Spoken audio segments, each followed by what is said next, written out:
Hello my dear students, today we are going to see certain topics in the last unit of irrigation, water quality and wastewater management. Myself Krishna from the Department of Agricultural Engineering. Right? So unit 5 is water quality management. Okay, so this is actually a summary of what we have learned in the above topic. So it will be very simple to understand and all, because everything you have learned, what is water quality, what is qualifications, classification, potable water, everything. But this unit is a summarizing of whatever you have done. Okay, so water quality means this is physical or chemical or biological characteristics of water. So based on that only we will be evaluating the acceptability of water. Okay, it deals with all the aspects of water quality.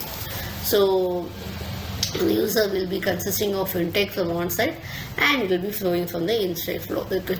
So fresh water is actually a very precious one, but you can't get it as you like and all. So we are adding some fertilizers, we are having some industrial wastes and all. So for that what we need is, we want to reuse, first what we have to do is, we have to do certain process and all, so that water quality is maintained. So that is the need for management of water quality. And we know very well, due to siltation, due to erosions and all, and industrializations and all, the water quality is deteriorated centuries by century. Now, actually, it took centuries to took centuries in deterioration of water quality. Now it is a rapid one. Within 1 year, you can see more discharges or more effluents are being discharged into the water. This we have to see.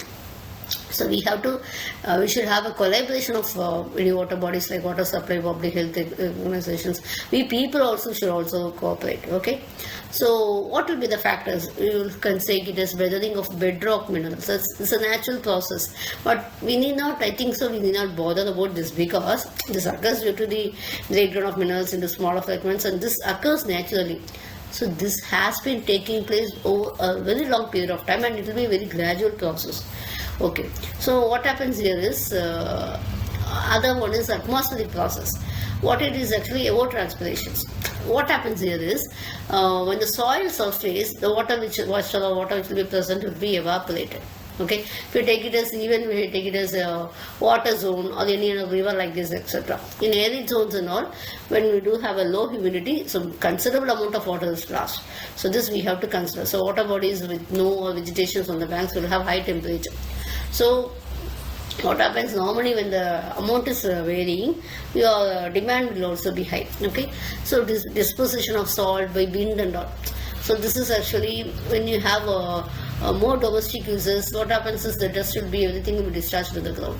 The wind will be taking these particles and it will be deposited on the water. So this will lead to the deterioration of water qualities, etc. Okay. So due to this, what happens sometimes, it may increase the acidity, so aquatic animals' lifetime will be under stake.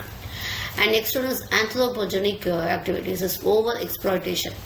Indian rivers, the major part of flow of water, nearly 69-96% in most of the Indian rivers, occurs during the monsoon season, and that results in limited access to the fresh waters, etc. So this will be shrinking or drying up of both groundwater and surface water bodies. Okay. Next is agriculture runoff and change in irrigation process. So what happens to meet the needs of growing populations? It has increased the manifolds in agriculture in the recent years and all. So major portion of fresh water is being used in India only. Okay, so the chemicals, particularly pesticides, can also lead to it may pollute the groundwater and everything else that we have to consider.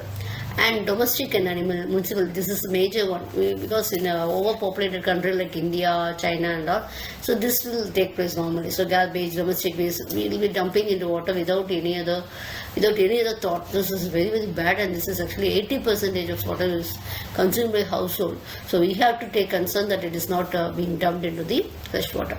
Next one is pathogenic pollutions. So this is we know very well. Major of the diseases are waterborne only. Okay, this is due to inadequate supply of water, improper treatment of wastewaters and contaminations and everything else.